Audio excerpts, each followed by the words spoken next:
Welcome back to the Believe in Jets podcast. My name is Rami Lavi, and joining me today is a fascinating. I could have spent an hour and a half with this guy talking about his book. I have so many notes written here. We got to most of it, so it's going to be a great episode, but legitimately, maybe the most excited I've been for an episode and as fascinated a story as there is, and that's the story of Aaron Rodgers. Obviously, Aaron Rodgers and the New York Jets. It's been a fascinating story, but his career as a whole has been a fascinating story, even prior to him coming to the Jets. But now him here in New York with the spotlight, with the Jets after last year's injury. What can this year be?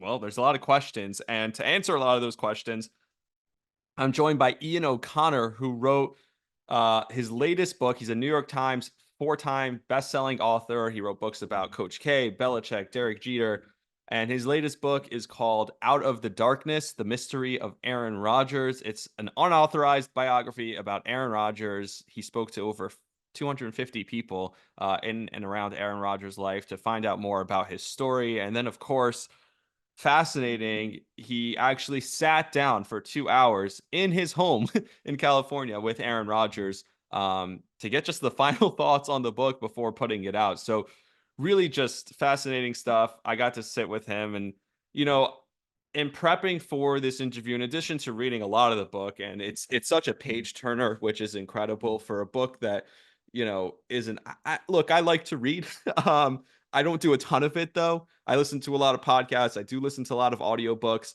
but actually sitting down and being able to read like that, it was a page turner. I would sit and read it on the train to and from work this week. And I was just, I had it on my laptop, so I was scrolling, but you get the point. It was a page turner like nothing else. I mean, everything in there, because there were chapters that I had bookmarked certain chapters, like I need to read this as preparation. And then there were other chapters that I was like, okay, I can skip this. And yet I found myself reading those chapters and being fascinated too. So I'm going to go back and read the full book either way. And you should go buy it. It's on Amazon now, available for pre-order. Out of the Darkness: The Mystery of Aaron Rodgers. Definitely go check it out. So fascinating stuff. And then just to hear a lot about it. And I know what's made big headlines kind of is the story about him and his family and the estrangement there and his Orthodox upbringing. And I wanted to bring some of that stuff up. Unfortunately, we didn't have time for everything. I thought it was more relevant to bring up, who he is as a person, how he's perceived, who he is as a teammate. Is that the same guy, the teammate and the person, that the public persona almost that he has? And can the Jets be successful this year? Those are the main topics we got into. And you know, Ian believes in the Jets this year. And he even stayed on after the call and he was like, hey, I really want this for you guys. I really want him to be good and for the Jets to be successful, as a guy who works in New York media. And, you know, as you know, from listening to this show, may not be ready to buy back in fully. I think it's still really difficult for me. But as a Jets fan, I still just hope. I'm just hoping that he could be great, not just as a Jets fan, but everyone knows me. I'm a huge Aaron Rodgers fan, as big an Aaron Rodgers fan as there is. So, you know, one of the most fascinating, competitive, chip on his shoulder, cares about his perception, cares about how he's viewed. If it were up to just Aaron Rodgers, the person and the mental aspect of it, Aaron Rodgers would have an MVP season and win a Super Bowl this year. Unfortunately, there's the physical side of it. And physically, he's a 40-year-old quarterback coming off an Achilles and a thumb injury who has freak injuries happen to him because he's an older quarterback. So, can he be that guy? Can he, the mental aspect of it, can it overcome maybe some of the physical declines for a 40-year-old aging quarterback? We'll find out. And Ian joined me to talk all about it. So without further ado, here is my conversation with Ian O'Connor. Joining me now, and I'm excited for this one, is four-time New York Times bestselling author and the author of the latest book, Out of the Darkness: The Mystery of Aaron Rodgers, available now for pre-order on Amazon. It'll be out August 20th. Ian O'Connor. Ian, thanks for joining me. Thanks for having me, Rami. Appreciate it. It's my pleasure, really, because Aaron Rodgers is one of the most fascinating athletes. You've talked about this. That's why you decided to write this book. I want to start here because people have a lot of perceptions of Aaron Rodgers, and I'm sure you did when you wrote the book, but then you sat with him for 2 hours. How did sitting with Aaron change your perception of who he is, and how did it change the book? Made the book better. And I don't know if it changed my perception of him, but he definitely made the book better. And I appreciated that because it's an unauthorized biography, which means he has no editorial control. It also means he owes me absolutely nothing. And I didn't think I was getting that interview. I had to hand in the manuscript in January, which I did.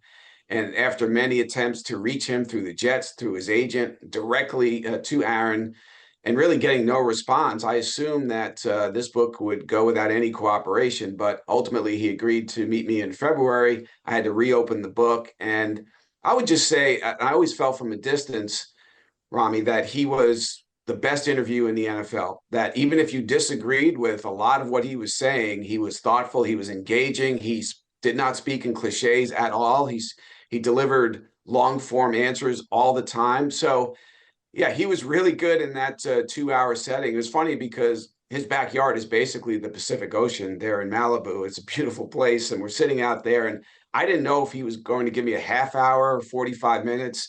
There was no time constraint at the start, or I had no understanding of what it was going to be. And I imagine if he didn't like the line of questioning, he could have thrown me out after a half hour. But he did give me 2 hours, and that was enough time to get most of the questions asked that I wanted to ask. And he was candid as always. And like I said, I think the product really benefited from those 2 hours with him. I think he seems like a guy who's extremely conscious of how he comes off more than anything else. He wants to control everything, the narrative about him, from the things he says, the conspiracy theories he has, to even the cover of the book. Like you mentioned, the book sitting there behind you. I don't know if you used that because you mentioned that earlier. He liked the close-up, more serious shots in an ESPN article that he did. Is this who he authentically is? Because he prides himself on being authentic, but some of these things, it feels like this is what he wants people to think about him. Or is that who he truly is? I think at this point, that's who he truly is. He's leaning into this idea that he's a villain, really. And his life changed in August of 2021 with 4 words. Yeah, I've been immunized. Before that, if you recall, he was considered one of the good guys in sports. He supported Colin Kaepernick and the athletes' right to kneel or protest in a peaceful way during the anthem or at other times. He actually was involved in a charitable cause for victims of the war in the Congo. How many athletes ever cared or got involved in that? And gave a very thoughtful response to Drew Brees' position about protest during the anthem. And so all of a sudden that changed when he was asked if he was vaccinated in that press conference in 2021, the summer of 2021. And I asked him, why didn't you just tell the truth? Because I feel like he would not have gotten a fraction of the criticism he ended up getting in November when it became clear he was unvaccinated and he tested positive for COVID. And I was surprised actually that he admitted he made a mistake, because Aaron doesn't usually admit anything, that he did anything wrong or that he has a flaw or a weakness. And I do find that as a common trait in the great athletes and coaches that I've covered and written books about, is they don't like to ever admit to any weakness. It's almost like they feel like if they do that, that weakens them in the competitive arena. And I do think he's part of that group. But he said, yeah, basically, I should have told my truth. And at the time, I was allergic to an ingredient in Moderna and Pfizer, and I was concerned about Johnson & Johnson side effects. And I said, if I were sitting there as a columnist for a Green Bay or Milwaukee outlet, and I can't guarantee this because I wasn't there, I was vaccinated, but I would have found that to be a fairly reasonable position, and I don't think I would have destroyed you in a column. And so he at least admitted that he made a mistake. And in terms of public relations, his image, that is a mistake he has not recovered from. And it's unfortunate, but that's the way it played out. It seems like from there it went in a bunch of different directions where conspiracy theories such as 9/11 and Sandy Hook have come out since then, right? So again, is this another thing where is he just trying to be the smartest guy in the room? Would you say he's a little bit narcissistic? And I think he's also trying to be the smartest guy in the room too much. He has outsmarted himself, and he is an intelligent guy. He got 1310 on his SATs. He didn't have any problems with the classwork at Cal Berkeley, one of the great institutions in the country. So he's a smart guy. But there are times, for instance, look at the Jimmy Kimmel controversy. Mm-hmm. He had no intention of talking about Kimmel or Epstein's list on Pat McAfee's show that day. But AJ Hawk happened to blurt something out about it, and Aaron tried to run with it and be cute. And he was looking for an opportunity to make fun of Kimmel, who had mocked him in the past. And so he got himself in trouble with a reckless choice of words and then later tried to clarify it. And as you know, in this business now, when you try to explain something later on, you've already lost. It doesn't work. So 9 out of 10 viewers had no idea that Kimmel had mocked him in the past. And that's really what he was trying to say, as opposed to Kimmel would end up on Epstein's list, which he really wasn't trying to say. But he created that problem for himself. So there's no question at times in the public arena his intelligence or his quest to make you feel like he is the smartest guy in the room has hurt him to the nth degree. You did mention briefly the 9/11 story with, I believe it was Deshaun Kaiser, the teammate, right? Who he just kind of threw it out there. Oh, you should read more. Uh, After running out last year with the flag, playing in New York now, is that something you followed up with him about? He has never said that he held that belief and the Sandy Hook belief as well. And I talked to friends of his who I asked, listen, has he ever shared the 9/11 conspiracy theory with you or the Sandy Hook conspiracy theory with you? And they all said no, they've never heard it. Now maybe they were protecting him. I don't know. I do know that to me the one that is just the most unforgivable is Sandy Hook. And I really think that that CNN report never would have happened if RFK Jr.'s campaign had not leaked that Aaron was under consideration for his VP candidate. Aaron Rodgers was never going to be his VP choice because Kennedy's going to lose. That's clear. So Aaron Mm-hmm. was not going to pick unemployment as a politician over employment as a quarterback. That was never happening. But CNN follows with that story. Aaron released his statement.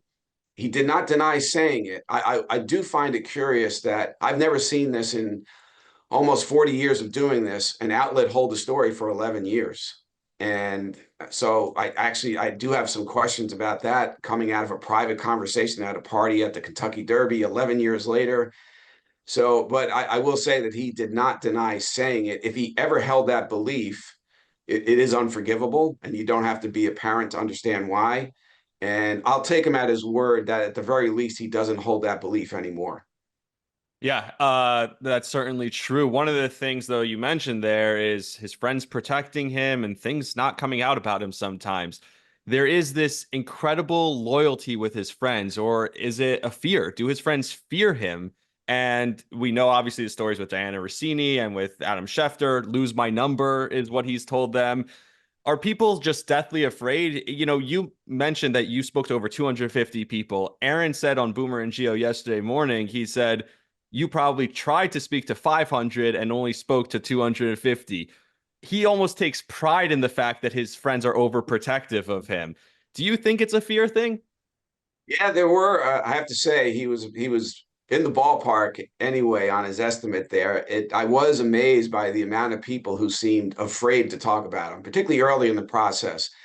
Part of that might have been media guy from New York. He's probably a liberal looking to destroy Aaron in this book. And I had absolutely no agenda. I had to convince people of that. I really didn't. And my agenda was to write a great book and to paint a full, complete portrait of Aaron Rodgers. And that was it. And that's what I've done with my previous books. And I'll let the reader decide whether they think this is a good human being or something else. But there was a fear, and there is a fear, and listen, for good reason, because Aaron Rodgers has excommunicated people from his life, including friends, not just family members, who he feels have slighted him, whether it's real or imagined.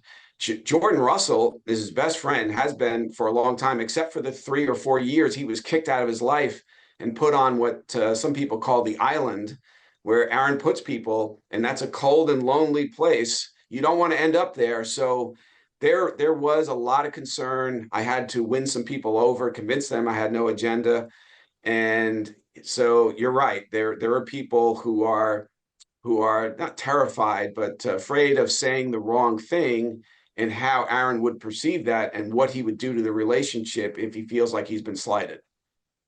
And yet there's still another side of him where he seems to be loved universally by not only his teammates, but anyone in the NFL circles who's ever played with or against him. It's a weird thing. You talk about in the book, the Secret Santa story jumped out at me where he purposely picks a guy on the practice squad so he could give him a big gift, but he doesn't want anyone to know about it. He wants these stories to be private.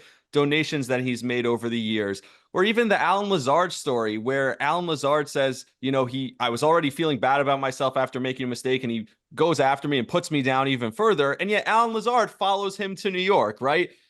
I find the same thing now with Joe Tippmann, where we've seen some of the stuff in practice where he's yelling at Joe Tippmann after bad snaps, but then he builds him up in the press conference saying, I hold him to a high standard because I believe he's going to be an all-pro center in this league.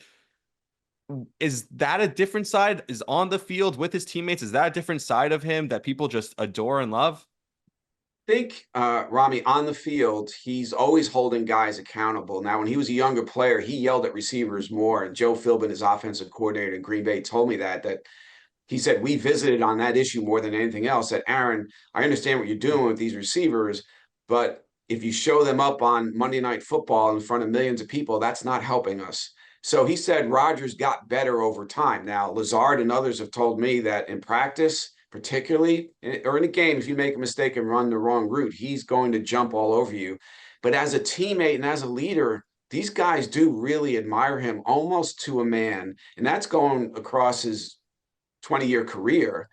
And I had a prominent NFL official tell me this guy couldn't stand Aaron Rodgers. And he said, I hate everything he stands for. And this guy knows hundreds and hundreds of players, has been in the league forever. And he said, what I will say or admit is I've never met an NFL player who doesn't like him. And that has to count for something because those are the people he spends the most time with. And that's how they view him. And I know that in New York, obviously I didn't cover him on any sort of regular basis in Green Bay, but in New York, being around training camp for 2 years, they revere him. And so what does that say? It says some things that obviously a side of him you don't see often in the media. And his marketing agent at CAA, Ed Berry, told me it's a frustrating thing that he wants to publicize the good things that Aaron does behind the scenes and the reason why players really love him, but Aaron doesn't let him. He said the Secret Santa gift to, I believe it was, I have it in the book, it was Luke Tenuta, I think. Mm-hmm. But he made sure the guy making the least amount of money got the best gift. And Ed Berry, the agent, wanted to do some publicity around that, and Aaron shut it down. So basically, the last 3-4 years, what you've got in terms of the public representation of Aaron Rodgers has been mostly negative, particularly last year, because in typical New York Jets fashion, they only got the downside of employing Aaron Rodgers and none of the upside, which obviously is being a great player. Yeah, he's certainly leaned into being the heel. Let's get into New York a little bit, though, because this is a Jets podcast. I am a Jets fan. I grew up a Jets fan. It's not the easiest, but you talked about the courtship of Aaron Rodgers and how it was really Robert Saleh who he adored. One of the things, though, that you mentioned that I thought was interesting was the Packers said they weren't going to be the Brooklyn Nets, right? And be held hostage by their superstar. Do you think the Jets are being held hostage? And has that changed after last year's injury? He's changed a little bit. I would say held hostage. I wouldn't put it that way. I would say that he clearly had a lot of influence on decisions, personnel decisions made, the kind of influence he did not have in Green Bay. The Mm-hmm. Packer way was not to give power. And I compared it to the Brooklyn Nets turning over their franchise to Kyrie Irving and Kevin Durant. And how did that work out? Not too good. So the Packer way was at odds with the Rodgers way, at least later in his career there, where he felt like he earned, like Tom Brady had in Tampa Bay, a right to help shape the roster and make decisions, not actually make the decisions, but at least shape them. And I think they gave him a little bit of wiggle room on that, but not much. And with the Jets, yeah, is Nate Hackett still there if Aaron Rodgers isn't the quarterback? I don't think there's any way that happens. And some of the players they brought in, and actually last year, those players that he notarized didn't work out, almost all of Yep. them. they don't bring in Dalvin Cook if Aaron Rodgers is not there. And so, and there are other players who didn't work out, but I think he has earned that. And particularly with a franchise that has not been to the Super Bowl since January of 1969, you bring in a first ballot Hall of Famer with his expertise, institutional knowledge of the league. You should give him some say in personnel decisions, I think. Now, you don't turn over the franchise to him. And I do think that last year, not helping at all, getting hurt right away in the opening game, 4 snaps in, I do think that his role this year in that context is a little different, a little diminished. And now that he's playing, we'll see how it all unfolds. I actually think they're going to have a good year. My gut feelings have been wrong before. They've been right at times. But I think the Jets are a playoff team. And as long as he can make 14 or 15 starts, I think they'll be in good shape.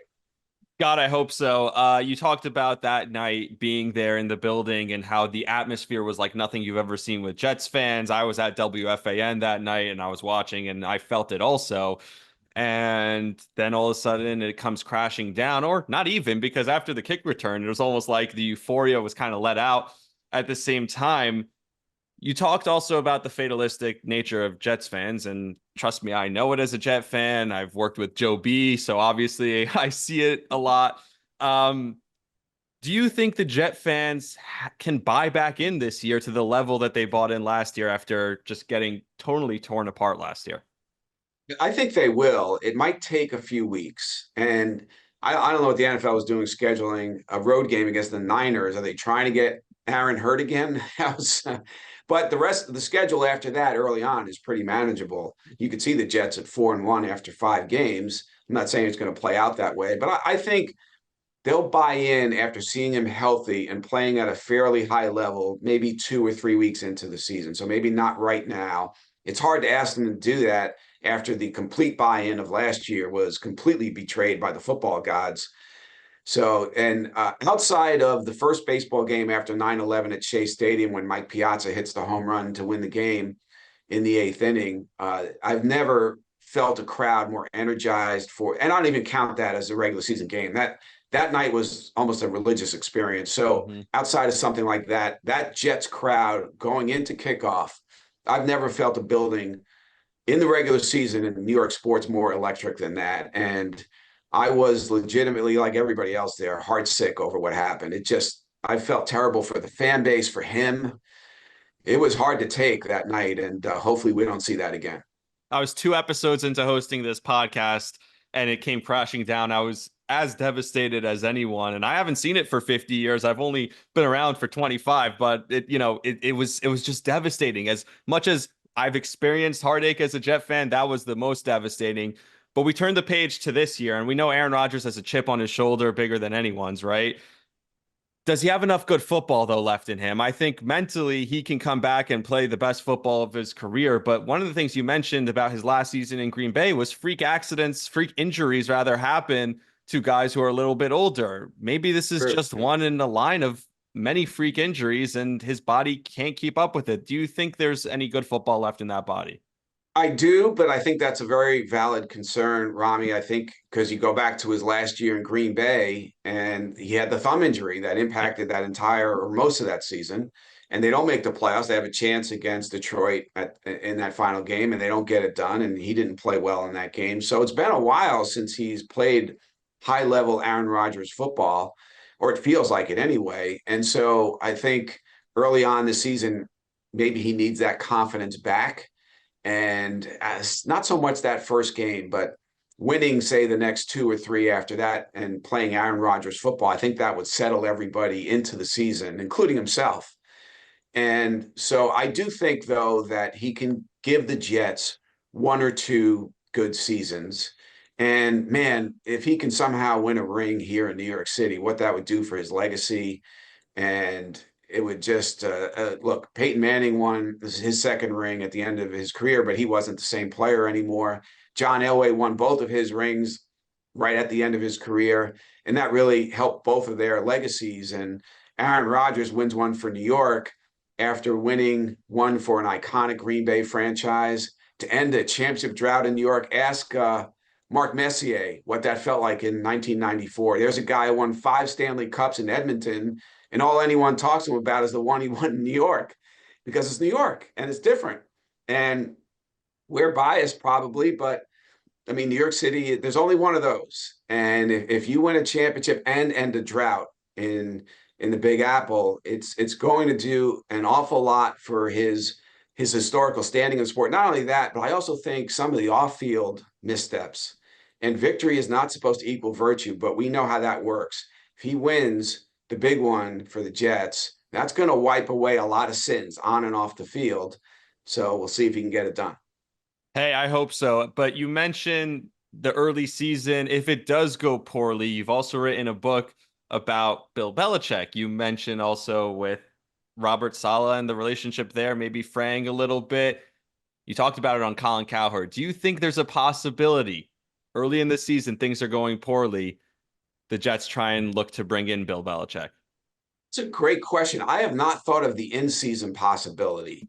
I would say probably not, although it's a good idea, actually. If you're sitting there at 4-4 and you're thinking, What man, about 1-4? well, yeah, if you're 1-4, you can recover from that in a 17-game season. But yeah, I don't think they'll be 1-4 with that schedule. But I would listen. I thought more of after the season. Like if Rodgers looks relatively healthy and plays good football, maybe not MVP level football, but good football. Saleh is getting fired if they miss the playoffs. Douglas is getting fired. Hackett's out of there. Does Woody Johnson, who loves star quarterbacks, decide, I think Aaron Rodgers can play another year too? He wants to. I'm going to chase Belichick. He's available. It sounds crazy that he would go back to the Jets after leaving after 24 hours as head coach many years ago. But an old Aaron Rodgers is the closest thing to an old Tom Brady, and it's Belichick, and you've got the defense, and he's a great defensive coach who turned into a great offensive coach later in his career. Maybe he brings in Josh McDaniels. These are the things that Aaron Rodgers didn't have in his prime, and Tom Brady did. The best head coach of all time and the best offensive coordinator of his generation. And Rodgers didn't have that. Well, there would be an opportunity after this season if it doesn't work out. You keep Rodgers and you bring in people like that. So Belichick's a free agent. And so if you're Brian Dable, if you're Nick Sirianni, if you're Mike McCarthy, you're worried. Salah's going to get fired anyways. I don't think he cares who gets the job after he's gone, but I would not rule out that possibility. It almost makes Robert Saleh invincible that he doesn't care anymore. I think it has changed who he is as a person, just seeing in the interviews and the press conferences. Either way, the book is Out of the Darkness, The Mystery of Aaron Rodgers. It truly is a mystery. He's clearly one of the most fascinating athletes. And the proof, I thought you wrote it perfectly, was Monday night, last year's Monday night record viewing beat his own previous record of viewing. So people are fascinated by Aaron Rodgers. Before I let you go, I got to ask you one question because I'm obviously wearing the t-shirt, a huge Derek Jeter fan. I grew up the first 15 years of my life. All I knew was Derek Jeter playing baseball for the New York Yankees. I've always wondered this. You wrote the Derek Jeter book, The Captain. I always felt, and my father and I have talked about this, A-Rod loved baseball. Jeter loved being a superstar. It wasn't about ball for him. It was about how can he get to that stardom level. Is that a true theory? Oh, I actually think that A-Rod loved baseball more than Jeter did. I would agree with that because on off nights or after games, he would want to watch baseball on the West Coast until Yep. 2 in the morning. Jeter was like, I don't want to see any more baseball. But I think Jeter was just most concerned about winning, and he understood that collecting rings was going to do so much for him historically. And I think A-Rod was, yeah, he wanted to win, but he wanted to be the best individual player and rack up the biggest dollars along the way in terms of contracts. So that's where I saw the divide. I think Jeter understood just find a way to win championships. And obviously the Yankees had that support system around him, kind of like the Patriots did with Brady in New England. And A-Rod didn't have it. And by the time he got it in New York, half the fan base, as you recall, didn't even want him. And Jeter didn't want him because he was a tarnished player at that point. People thought he wasn't a true Yankee. I don't even know what that means, but he didn't really fit. And it was interesting because you look at A-Rod when he arrived in 2004, the captain of the team doesn't want him. Half the fans didn't want him. This A-Rod, Aaron Rodgers, everyone wanted him. and all of New York, no matter your political views, your views on the vaccine, every single person in New York who cared about the Jets thought this was the greatest thing ever. It hasn't worked out that way yet, but hopefully it will starting on opening night this year. If only more New York athletes could be like Derek Jeter and Jalen Brunson, right? Well, Eli Manning and Jeter called him. He followed the Jeter model. He wasn't as good of a player as Derek Jeter, but he won 2 Super Bowls and really stayed free of controversy. And Jeter advised him sort of on how to carry himself in New York. So Jeter, Eli, Brunson, just follow those 3 people in the Big Apple, and you'll have a great career. Well, I appreciate the time, Ian. Obviously, go get the book. It's out now for pre-order on Amazon. Until next time, thank you so much. Thanks, Rami. I appreciate it. Thanks for having me on. Thank you.